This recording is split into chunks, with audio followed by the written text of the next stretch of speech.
Hello दोस्तों, मेरा नाम है ऋषभ। आप देख रहे हैं आपका अपना यूट्यूब चैनल दी 9.1 केमिस्ट। तो आज हम डिस्कस करने जा रहे हैं लेविस थ्योरी को। लेविस थ्योरी होती क्या है, ये क्या कहती है, और ये एसिड बेस थ्योरी का पार्ट 3 है और ये बहुत ही इंपॉर्टेंट टॉपिक है। तो चलिए शुरू करते हैं। तो आज हम देखने जा रहे हैं लेविस थ्योरी, जिसमें कि हम ये पता करेंगे कि जो लेविस थ्योरी होती है वो इलेक्ट्रॉन पेयर्स पे फोकस करता है, प्रोटॉन्स पे फोकस नहीं करता, यानी कि इसमें इलेक्ट्रॉन पेयर्स का एक्सचेंज होता होगा। तो अब हम देखते हैं लेविस एसिड्स वो होते हैं जिसमें जो कि इलेक्ट्रॉन पेयर्स को एक्सेप्ट करते हैं। तो इसे हम ये पता कर सकते हैं जो एसिड्स होंगे वो एक्सेप्टर का रोल प्ले करेंगे। और दूसरी जगह अगर हम ये देखें कि जो लेविस बेसेस होंगे वो जो इलेक्ट्रॉन के जो पेयर्स होंगे उसको डोनेट करेंगे, तो जो बेस होंगे वो डोनर्स होंगे। आप इसका ऐसे समझिए, ए से एसिड होगा, ए से एक्सेप्टर होगा। तो अब हम जब आगे बढ़ेंगे तो हम ये देखेंगे कि जो लेविस एसिड होगा जब उसको लेविस बेस के साथ हम रिएक्ट कराएंगे तो उसमें प्रोटॉन्स का एक्सचेंज नहीं होगा, बट उसमें एक कोऑर्डिनेट कोवैलेंट बॉन्ड का फॉर्मेशन होगा। जैसे कि हम इस रिएक्शन में देख पा रहे हैं कि ए जब बी के साथ रिएक्ट कर रहे हैं, जिसमें कि ए हमारा एसिड है और बी हमारा बेस है, तो बेस के पास जो दो लोन पेयर्स है वो एसिड्स को दे रहा है, जिससे कि एक अडक्ट का फॉर्मेशन हो रहा है। अडक्ट यानी कि कॉम्प्लेक्स कोवैलेंट बॉन्ड और कंपाउंड है ये। तो जब हम देखेंगे ध्यान से तो ए के पास एक एम्प्टी स्लॉट है, खाली जगह, और बी के पास दो डॉट्स है या दो इलेक्ट्रॉन्स है शेयर करने के लिए। अब मैं चाहूंगा कि आप इसका स्क्रीनशॉट ले लीजिए ताकि हम आगे बढ़ सकें।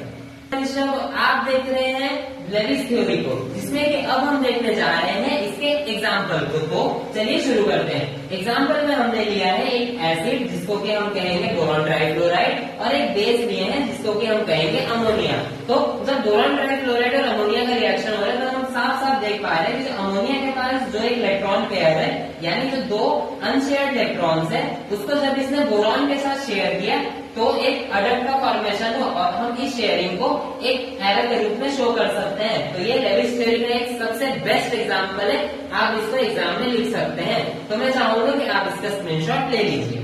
देख लेते हैं लेविस एसिड और लेविस बेस के बीच के डिफरेंसेस क्या क्या हो सकते हैं। तो पहला डिफरेंस है लेविस एसिड्स में कि लेविस एसिड्स के पास वो मॉलिक्यूल्स होते हैं जिसमें कि इनकम्प्लीट ऑक्टेट रहते हैं। जैसे कि हमें पता है हर एक मॉलिक्यूल का अपना ऑक्टेट होता है। लेविस एसिड्स के जो मॉलिक्यूल्स होंगे उसमें इनकम्प्लीट ऑक्टेट होंगे, ऑक्टेट पूरी तरह से भरे हुए नहीं होंगे। और लेविस बेसेस जो होंगे उनके पास लोन पेयर होगा, जैसे कि एग्जाम्पल लोन पेयर का है अमोनिया का, जिसमें कि हमने देखा था पिछले एग्जाम्पल में अमोनिया के पास एक लोन पेयर था जो कि उसने बोरॉन ट्राइफ्लोराइड को डोनेट किया था। और दूसरी चीज हम ये देखेंगे कि जो लेविस एसिड्स होंगे वो हमेशा कैटायंस रहेंगे, मतलब वो पॉजिटिव आयंस रहेंगे, और जो लेविस बेसेस होंगे वो एनायंस रहेंगे।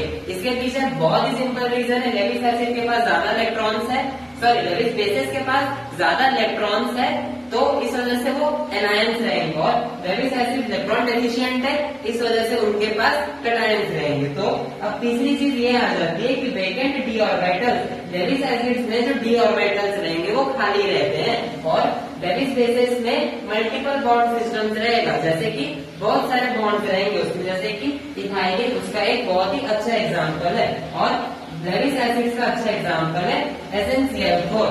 तो अब मैं चाहूंगा कि आप इसका स्क्रीनशॉट ले लीजिए, क्योंकि ये एग्जाम पॉइंट ऑफ व्यू से बहुत ही देख लेते हैं कि लेविस थ्योरी में क्या क्या ड्रॉबैक्स थी जो कि लेविस अच्छे से नहीं समझा पाया है। तो पहला ड्रॉबैक ये था कि नो स्केल ऑफ स्ट्रेंथ, मतलब जो एसिड्स और बेसिस का जो स्ट्रेंथ था वो नहीं बता पाए थे, क्योंकि एसिड्स और बेसिस का हमें पता है कि कोई वीक एसिड होता है, कोई स्ट्रॉन्ग एसिड होता है, कोई वीक बेस होता है, कोई स्ट्रॉन्ग बेस होता है, ये उस स्ट्रेंथ को नहीं बता पा रहा था। और दूसरी चीज ये थी कि जो रिएक्शन का स्पीड था वो बहुत तेज होता है, जैसे कि हमने टाइट्रेशन में भी देखा है, जो हमने स्कूल या कॉलेजेस में किया है, कि तो रिएक्शन मतलब बहुत जल्दी होता है, लेकिन इसमें जब कोवैलेंट बॉन्ड फॉर्मेशन होगा तो वो थोड़ा सा स्लो प्रोसेस टाइप का लगता है, जिसकी वजह से लेविस थ्योरी की ये दो लिमिटेशन बनी हैं, और इस वजह से लेविस थ्योरी पूरी तरह से सक्सेसफुल नहीं हो पाया है।